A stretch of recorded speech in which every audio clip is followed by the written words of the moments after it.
Hey guys, welcome to source point. आज अभी हम लोग डिस्कस करने वाले विजन है इसकी करंट अफेयर्स, जो कि हमारी अक्टूबर मंथ की है। तो इसमें हमारी काफ़ी टॉपिक कंप्लीट हो गई है। एक तो इकोनॉमी की लेसन आई थी, बट आज क्योंकि मेरे पास टाइम थोड़ी सी शॉर्ट है और I am not feeling well, तो इसलिए यहाँ पे एक छोटी सी लेसन हम लोग कल्चर की जो यहाँ पे टॉपिक है इसे आज हम लोग कंप्लीट कर लेते। तो फर्स्ट हम लोग यहाँ पे देखेंगे महाकालेश्वर टेम्पल के बारे में। तो ये टेम्पल न्यूज़ में है, तो आपको पता है कि जो भी टेम्पल न्यूज़ में रहते हैं उससे यूपीएससी प्रीलिम्स में क्वेश्चन बनते हैं। देन यहाँ पे न्यूमिस्मेटिक इन इंडिया, तो कॉइन्स की यहाँ पे हम लोग बात करने वाले हैं। और कुछ छोटे छोटे न्यूज़ में यहाँ पे रहे हैं, जो भी छोटे छोटे न्यूज़ है उसे भी हम लोग डिस्कस करेंगे। तो चलिए स्टार्ट करते हैं फर्स्ट टॉपिक के साथ, जो कि है महाकालेश्वर टेम्पल। तो आई होप कि आप लोग ये महाकालेश्वर टेम्पल जो है कभी ना कभी घूमे होंगे। नहीं घूमे हो तो एक बार ज़रूर घूम लेना, क्योंकि बहुत ही अच्छी टेम्पल है। प्राइम मिनिस्टर के द्वारा रिसेंटली भी इनॉग्रेट किया गया फर्स्ट फेज़ ऑफ महाकाल लोक, वो भी उज्जैन के जो महाकालेश्वर टेम्पल है। ओके, तो एक बार टेम्पल का यहीं से दर्शन कर लीजिए। तो यहाँ पे अगर हम लोग देखें तो महाकाल लोक, तो महाकाल लोक जो है एक मेगा कॉरिडोर प्रोजेक्ट है। वो भी जो महाकालेश्वर टेम्पल का जो एरिया है, क्योंकि ये टेम्पल बहुत बड़ा है, तो इसके चारों ओर जितनी एरिया है उसमें एक कॉरिडोर प्रोजेक्ट लगाया गया है। जिसमें क्या होगा कि जो होल्डिंग कैपेसिटी है यहाँ पे, इट मीन्स कि और भी जैसे आप देखते हो कि कहीं पे भी टेम्पल वगैरह है तो वहाँ पे काफ़ी तरीके के शॉप वगैरह लगते हैं। लोग जो वहाँ के लोकल होते हैं वो अपने लोकल प्रोडक्ट्स के साथ वहाँ पे वो सेल परचेज़ करने के लिए वो बैठते हैं। तो इसलिए जो भी यहाँ पे एरिया है, कॉम्प्लेक्स एरिया है, उसको और ज़्यादा एक्सपेंड करने के लिए यहाँ पे महाकाल लोक लगाया गया।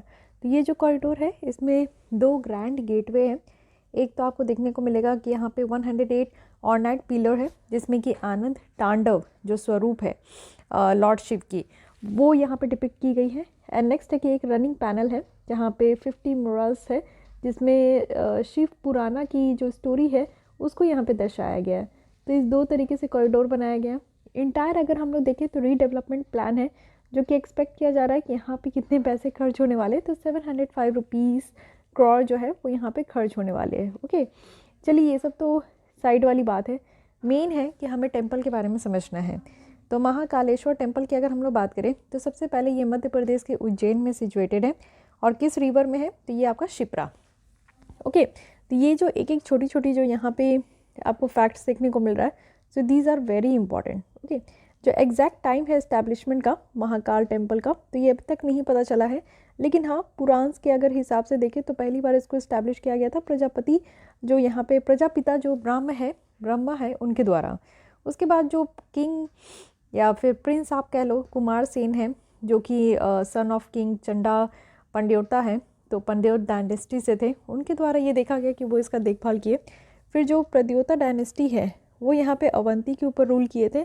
अवंती जो कि आज के डेट में हम लोग इसको मध्य प्रदेश कहते हैं। ठीक है, कालिदास की बात करें तो ये रघुवंशम, जो कि इस टेम्पल को क्या ये डिस्क्राइब किए, तो इस टेम्पल को इनके द्वारा निकेतन कहा गया है। ठीक है, तो ये इसलिए क्योंकि इसका जो रूफ है टेम्पल का वो फ्लैट है पूरी तरीके से, तो ये फ्लैट होने के नाते इसको निकेतन नाम दिया गया।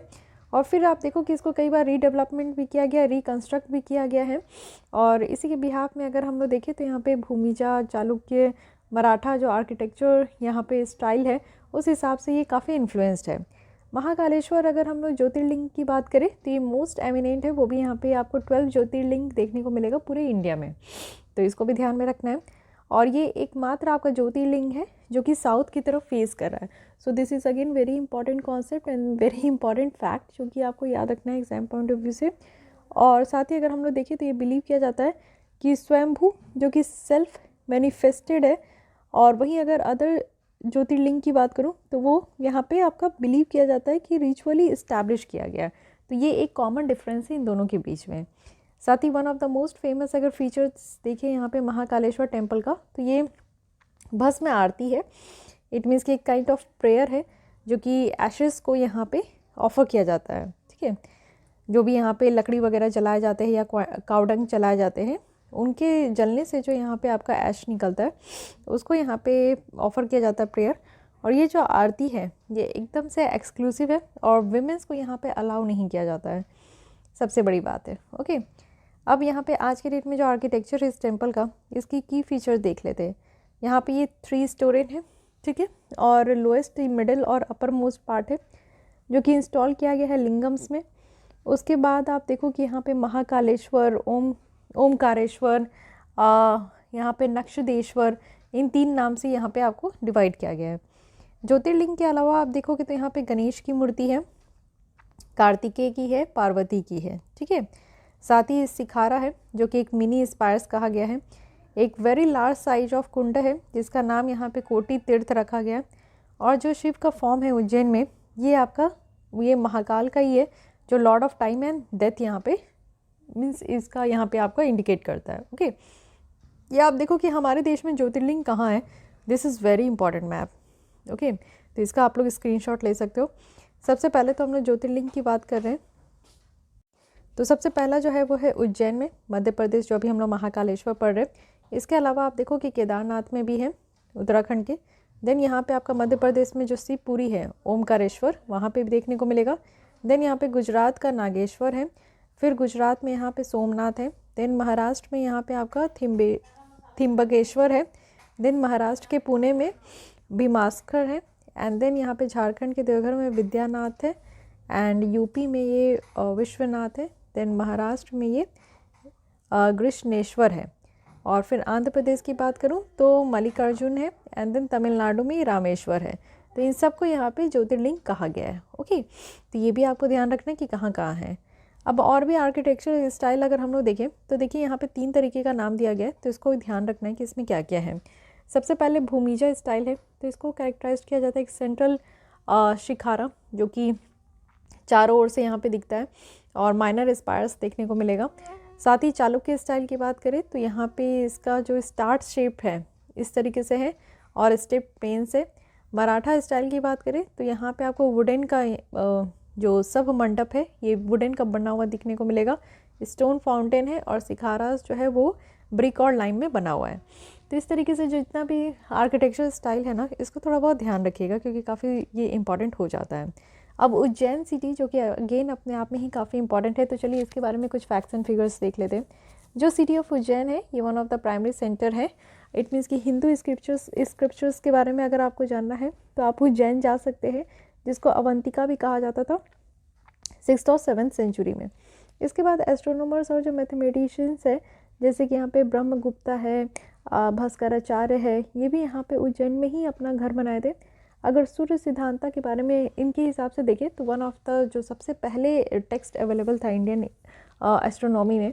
तो उज्जैन क्या है कि जोग्राफिकली आप देखो कि एक ऐसा स्पॉट में सिचुएटेड है जहाँ पे 0 मेरिडियन जो लॉन्गिट्यूड है वो भी आता है और ट्रॉपिक ऑफ कैंसर भी इंटरसेक्ट करता है। इट मीन्स कि यहाँ पे आप देखो मध्य प्रदेश से उज्जैन से ही होकर ये गुजरता है ट्रॉपिक ऑफ कैंसर, और जो यहाँ पे आपका 0 मेरिडियन ऑफ लॉन्गिट्यूड है। ओके, तो ये दोनों ध्यान रखना है कि ये काफ़ी इंपॉर्टेंट है क्योंकि ये मध्य प्रदेश के उज्जैन से होकर गुजरता है, तो ये भी एक इम्पॉर्टेंट यहाँ पे फैक्ट्स है।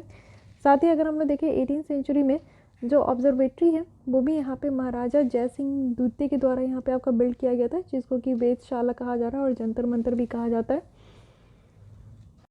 तो इसके बारे में ध्यान रखना है, काफ़ी इंपॉर्टेंट है ये। Okay, so this is all about Mahakaleshwar temple. इसमें से आप लोग कौन कौन से लोग हैं जो कि महाकालेश्वर टेम्पल घूमे हो, उसके बारे में ज़रा अपनी एक्सपीरियंस भी बताइए। और साथ ही साथ एक और क्वेश्चन है आपके लिए कि ट्रॉपिक ऑफ कैंसर हमारे देश में पर्टिकुलरली इन इंडिया किस किस स्टेट से होकर गुजरती है, इसके बारे में भी आंसर आपको कमेंट बॉक्स में देना है। Coming to the next article जो कि है न्यूमिस्मैटिक्स इन इंडिया। अभी क्या हुआ है कि रिसेंट डिस्कशन हुआ है कि जो इमेज है गॉड की, गॉडेस की कॉइन में डालने की और बैंक नोट में, इसमें एक फिर से क्वेश्चन अराइज हो गया है और एक इंटरेस्ट भी है जो कि हमारे हिस्ट्री से देखने को मिला है। तो आप पहले ये समझते हैं कि who changes the design on currency note, जो करेंसी नोट्स है उसमें कौन डिज़ाइन कर सकते हैं।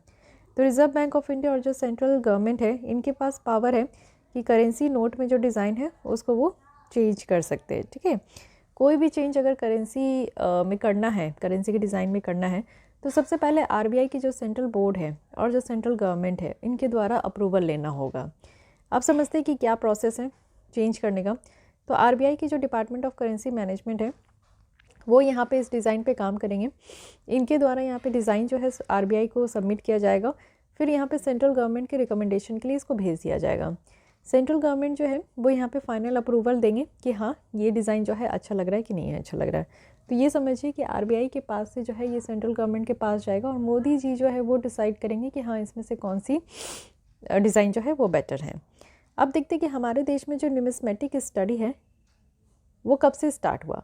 तो देखिए न्यूमिस्मेटिक कहने का मतलब है कि एक ऐसा पढ़ाई करना, एक ऐसा स्टडी करना या फिर कॉइन्स, टकन्स और जो अदर कॉइन लाइक ऑब्जेक्ट्स है उसकी कलेक्शन करना। ये जो टर्म है ना, इसमें हम लोग देखते हैं कि मनी को स्टडी करना और जो अदर पेमेंट मेथड है, जैसे भी हम लोग पेमेंट करते हैं आज की डेट में तो वेरियस मोड ऑफ पेमेंट है जिससे कि हम लोग गुड्स और सर्विसेज परचेज़ करते हैं, तो उसकी स्टडी को भी हम लोग न्यूमिस्मेटिक कह देते हैं। जैसे जैसे अगर हम लोग रोमन कॉइन्स की देखें, इसकी डिस्कवरी होते गई है, जैसे इंडियन न्यूमिस्मेटिक की हिस्ट्री स्टार्ट हुई तो यहाँ पे आपका एक स्टडी और रिसर्च भी स्टार्ट हुआ। न्यूमिस्मेटिक सोसाइटी ऑफ इंडिया जो कि इलाहाबाद में है, और यहाँ पे आप देखो कि एक कोऑर्डिनेटिंग बॉडी है जिसमें कि नॉलेज और जो स्टडी है इंडियन न्यूमिस्मेटिक की उसको रेगुलेट किया जा रहा है। ठीक है, अब देखते हैं कि कौन कौन सी स्टेज है हमारे इंडिया में। एंशिएंट इंडिया कॉइनेज है, जो कि कॉइन्स आते थे, उसमें आपको देखने को मिलेगा कि कुछ पंच मार्क होते थे कॉइन। वो भी आज के डेट में आप देखते हो कि म्यूज़ियम वगैरह में जाते हो तो जो पुरानी पंच मार्क्ड कॉइन है वो वहाँ पे अच्छे से सरिया के रखा जाता है। डायनेस्टिक कॉइन है, डायनेस्टिक कॉइन में क्या था, इंडो ग्रीक हो गया, साका पहलवास है, कुशान है, तो इनके टाइम्स का ये कॉइन रिलेटेड है। साथ ही कॉइन्स ऑफ मिडेवल पीरियड है, इट मीन्स कि यहाँ पे टर्किश सुल्तान का जो इमर्जेंस हुआ था दिल्ली में 12th सेंचुरी में, उस समय ये देखने को मिला और मेनली इसको रिप्लेस किया गया था इस्लामिक डिवाइसेस के साथ। देन यहाँ पे ब्रिटिश इंडियन कॉइनेज है, जैसे कॉइनेज एक्ट आया यानी कि 1835 में एक कानून बना, कॉइनेज एक्ट ऑफ 1835, जिसमें कि यूनिफॉर्म कॉइनेज जो है वो बनाया गया था। और फिर यहाँ पे इसी को बाद में फिर एक और कानून आया जो कि Indian coinage act of 1906। Okay, तो थोड़ा बहुत जानने का कोशिश कीजिए क्योंकि न्यूमिस्मेटिक के बारे में काफ़ी कहा जाता है। और आज की डेट में आप देखते हो कि जो एनिवर्सरी होती है, अगर 100th एनिवर्सरी है, 200th एनिवर्सरी है, तो उसमें आज की डेट में एक स्टाइल चला हुआ है मोदी जी का कि वो कॉइन इशू करते हैं, तो इसलिए इसके बारे में थोड़ा जानना ज़रूरी है। अगर मॉडर्न इंडिया की कॉइन देखें तो पहली जो फर्स्ट रुपी कॉइन थी रिपब्लिक ऑफ इंडिया का, वो कब मिंट हुआ था, कब वो प्रिंट हुआ था, तो 1950 में।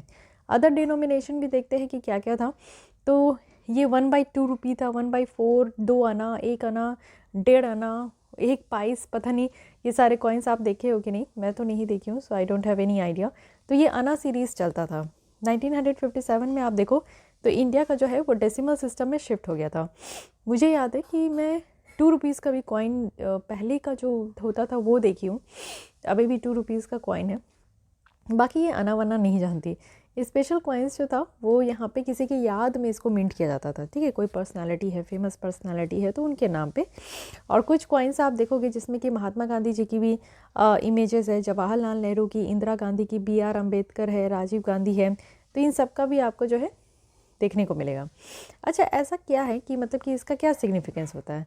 सबसे पहले तो हम लोग हिस्टोरिकल इन्फॉर्मेशंस का सोर्स है, यानी कि हम लोग यहाँ पे अगर पुरानी कॉइन देखते हैं तो हम समझ पाते हैं कि हमारी हिस्ट्री कैसी थी, हमारी सभ्यता कैसी है, किनको कहाँ ज़्यादा महत्व दिया गया, क्योंकि जो फेमस पर्सनालिटी है जिन्होंने कुछ चेंज किया, जिन्होंने कुछ नया आविष्कार किया हमारे देश में, उन्हीं का हम लोग कॉइन में देखने को मिलेगा। तो इससे हमें काफ़ी इन्फॉर्मेशन मिल पाती है। साथ ही हम लोग कनेक्शन एक आइडेंटिफाई कर पाते हैं, कुछ की इवेंट्स हमें याद हो पाता है। साथ ही एक क्रोनोलॉजिकल कन्फर्मेशन भी है। कॉइन्स वगैरह अगर हम लोग डेट के हिसाब से देखते हैं तो ये समझ में आता है कि हमारे देश में क्या क्या कब कब हुआ। साथ ही placing the extent and influence of empires, कैसे कैसे कौन कौन से एम्पायर्स आए, जैसे आप देखोगे कि डिफरेंट डायनेस्टी में डिफरेंट तरीके के कॉइन वगैरह मिंट होते थे, तो उससे भी हमें समझ में आएगा कि हाँ कौन से कॉइन जो है किस डायनेस्टी के अधीन ये आपका मिंट हुआ है। अदर बेनिफिट क्या है कि अगर हम लोग यहाँ पे देखें तो एक मेटल रिफ्लेक्ट्स होता है, यानी कि फिनेंशियल कंडीशन गुप्ता एम्पायर में कैसा था ये देखने को मिलेगा, क्योंकि उस समय गोल्ड की कॉइन आई थी, तो ये समझ में आता है कि हाँ वो एम्पायर जो था वो बहुत ही धनी था। ठीक है, उसके बाद फॉरेन कॉइन है जो कि इंडिया में पाया जाता है। कुछ ऐसे कॉइन्स है जो कि काफ़ी इंपॉर्टेंट है, यानी कि पर्सनल इवेंट भी हमें दिखाता है कुछ सर्टेन रूलर्स का, तो ये सारी बातें यहाँ पे की जा रही है। Okay, not much as important, but you should know about numismatic and the history of numismatic and what are the significance of numismatic. Okay, coming to the next article, that is Modhera. So Prime Minister recently declared Modhera as India's first 24/7 solar powered village. तो ये मोधेरा है कहाँ, तो मोधेरा आपको देखने को मिलेगा कि ये मोधेरा सन टेम्पल जो कि गुजरात में है। तो अगेन सेकंड टेम्पल है जो कि न्यूज़ में रहा है, सन टेम्पल है मोधेरा। फाइन, इसकी लोकेशन आप देखो कि ये रिवर पुष्पपति पे है और ये भी आपका ट्रॉपिक ऑफ कैंसर के ही नियर में है। 3 मेन सन टेम्पल है, एक कोणार्क सन टेम्पल है जो कि उड़ीसा में है, मर्टांड सन टेम्पल है जो कि जम्मू एंड कश्मीर में है, एंड